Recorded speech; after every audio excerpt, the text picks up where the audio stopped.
हमारे साथ हैं दुनिया के सबसे कम उम्र के हैकर शुभांक सिंघई, जो कि मतलब अभी जिनको विश्व का सबसे कम उम्र का एथिकल हैकर होने का खिताब मिला है। ये पहले सर्टिफाइड हैकर हैं जो मतलब सबसे कम उम्र के हैं। इनकी उम्र करीब 15 साल और 10 महीने की करीब है। ये कक्षा 10वीं में पढ़ते हैं और भोपाल के सेंट जोसेफ स्कूल में हैं।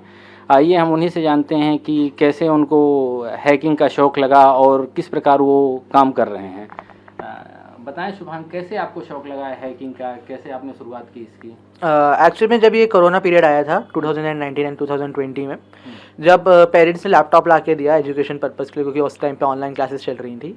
एंड देन वो जब लैपटॉप हाथ में आया तो उसी से इंटरेस्ट आता रहा कि कंप्यूटर एक्चुअल में क्या है, उसके अंदर क्या क्या चीज़ें हैं एंड क्या क्या होता है। देन उसी वहाँ से मेरे को पता लगा कि ये हैकिंग नाम की कोई चीज़ होती है। एंड जब मैंने इसके बारे में और रिसर्च किया तो फिर मेरे को पता लगा कि एथिकल हैकिंग नाम की भी कोई चीज़ होती है जो लॉज के अंदर हैकिंग की जाती है। फिर यहीं से मेरा इंटरेस्ट उसमें आया। अब तक क्या क्या खिताब आपको मिल चुका है हैकिंग के क्षेत्र में?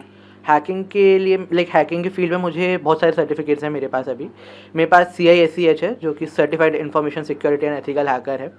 एंड इसके अलावा मेरे पास अभी CEH है जो कि EC काउंसिल के द्वारा मुझे दिया गया है, which is certified ethical hacker. And if we talk about records, मेरे पास golden book of world records है for the world's youngest certified ethical hacker. And I am also an IBR achiever as in the India book of records for completing CISEH। Hacking को लेकर कोई course वगैरह भी आपने किया है या कर रहे हैं? जी, मैंने इसके पहले बहुत कोर्सेज़ किए हुए हैं हैकिंग में। एंड अभी भी बहुत सारे परस्यू कर रहा हूँ, जैसे कि OSCP है, जो कि ऑफेंसिव सिक्योरिटी सर्टिफाइड प्रोफेशनल है, जो हमें ऑफसेक के द्वारा प्रोवाइड किया गया है। अच्छा, हैकिंग बहुत ही मतलब संवेदनशील क्षेत्र है कि इसमें बहुत सारे नियम कायदों को ध्यान में रखते हुए काम करना पड़ता है। तो इसको लेकर कुछ बताना चाहेंगे कि क्या क्या सावधानियां बरतनी पड़ती हैं यदि कोई मान लीजिए इस क्षेत्र में भविष्य में आना चाहता है तो वो कैसे आए और किन किन सावधानियों का ध्यान रखें? जी देखिए, जैसे जो एथिकल हैकिंग है, हम लोग वैसे तो जो प्राइवेट कंपनीज हैं उनसे लाइसेंस लेते हैं कि हम आपके अंदर इंटरनल पेन टेस्टिंग करेंगे, हम आपको हैक करेंगे, तो हम लोग उनसे लाइसेंस लेते हैं। बट जो कंपनीज रहती हैं अपने आप को बग बाउंटी प्रोग्राम्स में मेंशन करती हैं, जिसमें कंपनीज खुद बोलती हैं कि आप हमें हैक करिए एंड हम उसके लिए आपको रिवॉर्ड देंगे। इसमें हम कंपनीज में सिर्फ जो बग्स हैं वो ढूंढते हैं, उनको एक्सप्लॉइट नहीं करते। उन्हें हम उन्हें एक्चुअली में एक्सप्लॉइट नहीं करते हैं उन बग्स को, ताकि उन्हें कोई नुकसान ना हो वहाँ से। अब तक आपने कौन कौन सी कंपनियों को हैक किया है, उनके सॉफ्टवेयर को हैक किया है या लूज होल ढूंढे हैं उनमें? अभी तक मैंने बहुत सी कंपनियों में बग बाउंटी प्रोग्राम्स किए हुए हैं। एग्जाम्पल के लिए CSI इंडिया, जो कंप्यूटर सोसाइटी ऑफ इंडिया है, एंड इसके अलावा मैंने गूगल, स्पॉटिफाई एंड ऐसी बहुत सी जो प्राइवेट कंपनीज है उसमें मैंने बग ढूंढे हुए हैं।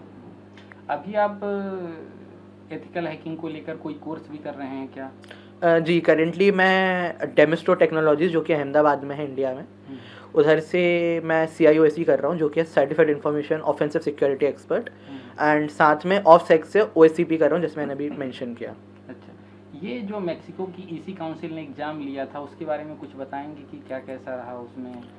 जी, तो ये जो एग्ज़ाम था ये EC काउंसिल के द्वारा लिया गया था, जो कि जिसमें 125 क्वेश्चन रहते हैं, जिसको आपको 4 घंटे में सॉल्व करना होता है। बट ये जो मैंने एग्ज़ाम है ये मैंने 20 मिनट्स में पूरा सॉल्व कर दिया। तो उसके कारण EC काउंसिल को ऐसा भरोसा नहीं हुआ एकदम कि एक 15 साल का बच्चा 125 क्वेश्चंस 20 मिनट में कैसे सॉल्व कर सकता है। तो उन्होंने फिर दोबारा एग्ज़ाम लिया मेरा, जिसमें उन्होंने मेरे से 30 क्वेश्चंस पूछे, जो कि मुझे 1 आवर में सॉल्व करने थे, जो फिर से मैंने 5 मिनट्स में सॉल्व कर दिया है। इस EC काउंसिल के एग्ज़ाम में कितने लोग विश्व के शामिल हुए होंगे? ये जो एग्ज़ाम है इंडिविजुअली होता है, 1 person at a time. And ऐसे ऑल ओवर अगर बात की जाए कि पूरी दुनिया में कितने लोगों ने एग्ज़ाम किया होगा, तो लगभग 1 लाख या 2 लाख पूरी दुनिया में लोगों ने इसमें एग्ज़ाम दिया होगा। आगे भविष्य में आप हैकिंग को में ही क्षेत्र में कैरियर बनाना चाहते हैं या और कुछ आपका एम है? नहीं, अभी मेरे को इसमें साइबर सिक्योरिटी में अपना करियर बनाना है, इसमें और अच्छे से पढ़ाई करना है एंड इसी में अपना फ्यूचर परस्यू करना है। अभी आप कौन सी क्लास में पढ़ाई कर रहे हैं? अभी मैं क्लास 10th में हूँ, सेंट जोसेफ कोएड स्कूल में। अच्छा, अगर कोई इस क्षेत्र में आना चाहता है, कोई नया बच्चा, उसको क्या आप मतलब सीख देना चाहेंगे कि वो कहाँ से कोर्स करे, कहाँ से जानकारियाँ जुटाएं कि इस क्षेत्र में वो अपना करियर बना पाए? देखिए, इस फील्ड में आने के लिए इंटरनेट पे बहुत नॉलेज है। तो अगर किसी को भी इस फील्ड में आना है तो वो चाहे तो फ्री में भी बहुत कुछ पढ़ सकता है, लेकिन अगर उसको सर्टिफिकेशन चाहिए है तो कंपनीज़ हैं, रेपुटेड कंपनीज़ हैं, जैसे कि ईसी काउंसिल है, ऑफसेक है, सेकऑप्स है, इनसे आप सर्टिफिकेशंस ले सकते हैं। एंड इसमें अगर किसी बच्चे को या किसी भी इंसान को इसमें आना है इस फील्ड में, तो इसमें एक वो जुनून होना चाहिए कि चीज़ों को सीखने का, क्योंकि इसमें जैसे आपको मालूम है कि कंप्यूटर में हर दिन कुछ नया आ रहा है, तो आपको अप टू डेट रहना पड़ता है, हर दिन कुछ नया आपको लर्न करना पड़ता है। अच्छा, यहाँ तक आप पहुँचे, मतलब विश्व के सबसे कम उम्र के सर्टिफाइड हैकर बने। इस बीच में कई चैलेंजेस भी आए होंगे, तो किस प्रकार आप बताना चाहेंगे कि कभी यदि कोई चैलेंज आया, किस प्रकार आपने सामना किया और किस प्रकार की परेशानियाँ आई? ऐसा तो कोई चैलेंज नहीं थे। ऐसा कोई चैलेंज नहीं?